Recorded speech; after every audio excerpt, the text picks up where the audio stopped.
Last year, I learned the basics of wing foiling and got to the level of sustained flights, which meant that I could foil in both directions, but when it came to turning around, I'd always fall in. So this summer, the mission was to unlock unlimited flight. And so to do this, I needed to learn the foiling jibe on both sides. Yes, that's right. In this video, I'm going to take you through my experience of how I learned the foiling jibe and unlocked unlimited flight, and I'll also give you any tips and tricks that I learned along the way.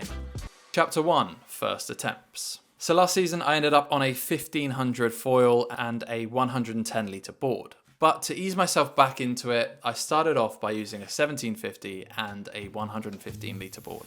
My thinking was that by using an easier setup, I would have more chance of completing my first jibe, and then I could just transfer those skills to smaller equipment. To start with, my goal was just to do as many attempts as I could. But I quickly realised that it wasn't as easy as I thought it was going to be, and I ended up falling in a lot. It was pretty hard to stay in control of both the wing and the board. I would usually be okay staying on the foil and steering downwind, but I almost always struggled at the midpoint. The hardest part for me was when it came to swap my hands. I really didn't know what I was doing. As well as this, the exit of the jibe involves ending up in switch stance, which is not easy. On a few attempts, I managed to just get round, but I would be in such an awkward position in switch stance that I just couldn't keep my balance. So it was nice to get these first attempts in the bag, but there was clearly still lots of work to be done. Chapter 2, First Jibes, Non-Foiling. Okay, so my objective now was to try and get round the jibe without falling in. Obviously not a foiling exit, but if I could get round to the new side, complete the turn, and then get going again without falling in, that would be progress. So one of the biggest problems I was having was changing my hands at the midpoint. A huge breakthrough came when I started to switch to an underhand grip with the front hand before entering the jibe. This made it much easier to turn the wing into the right position and felt much more natural as I went through the turn. But be careful not to make the same mistake that I did and let go as you're changing your grip.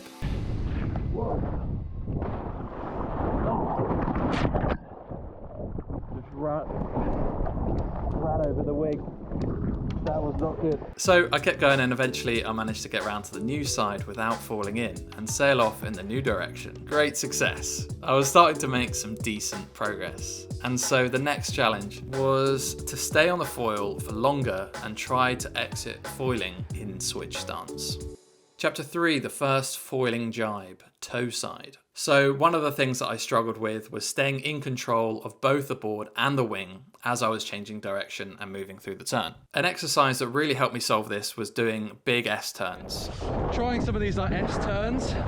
All that involves is simply going as far downwind as possible at an extreme angle without doing a jibe and then coming back, and then going at an extreme angle upwind to regain my position on the water. I would just repeat that a few times before going for the actual jibe. This really helped me understand the feeling for the power changing in the wing as I moved through the turn. It also helped me get the feeling of steering the board while staying in control and remaining foiling. I still fell in a fair amount and made mistakes, but overall I was getting more confident and felt like I was getting closer to my first foiling jibe.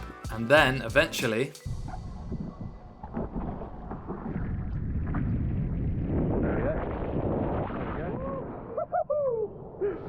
First jibe! First jibe!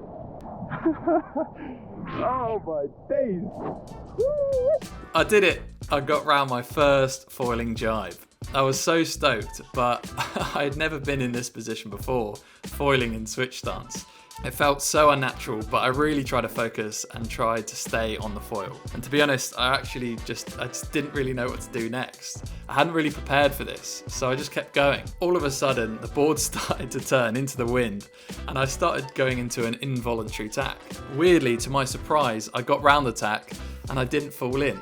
I dropped off the foil, but I didn't fall in. It was complete luck, but felt kind of crazy. So the next goal was to get round another jibe, make sure it's not complete luck, and hopefully try out some jibes on the other side and get closer to my goal of unlimited flight. Hey guys, just a quick one. I'm running some wing foil clinics in 2026. So if you're interested in improving your skills, learning to wing foil in 2026, then you can join the waitlist by clicking the link in the description. Cheers, now back to the video. Chapter 4, the heel side jibe. Okay, so I got round my first jibe, the toe side jibe, which everyone says is the hard one. But my original goal was to unlock unlimited flight. So I needed to be able to jibe on the other side. And so it makes sense that after doing a toe side jibe and coming out in switch stance, I needed to go for a heel side jibe, which is exactly what I did. Once I felt like I had enough control, I switched my hand to an undergrip, started to move my weight onto my heels, and attempted the heel side jibe. To my surprise, I actually got round fully foiling on the first attempt. Oh yes, but you know, it wasn't hard at all. It was 10 times easier to do this jibe compared to the toe side jibe. It felt very natural because I was already in this kind of like pre-twisted switch stance position, and so basically I was just untwisting myself into a more comfortable natural position onto the new side. Easy. And now I'd got to the point where I'd completed a jibe on both sides, but it's just not enough to be able to do this once. I had to become consistent. And so I just kept practicing my jibes on both sides over and over again until they became super consistent and I had achieved my goal of unlocking unlimited flight. Got my first jibe, mate. Oh really? Fucking went around. Foil out of it? Yeah. You're only out for like 20 minutes? Yeah, that's enough. That's all I need.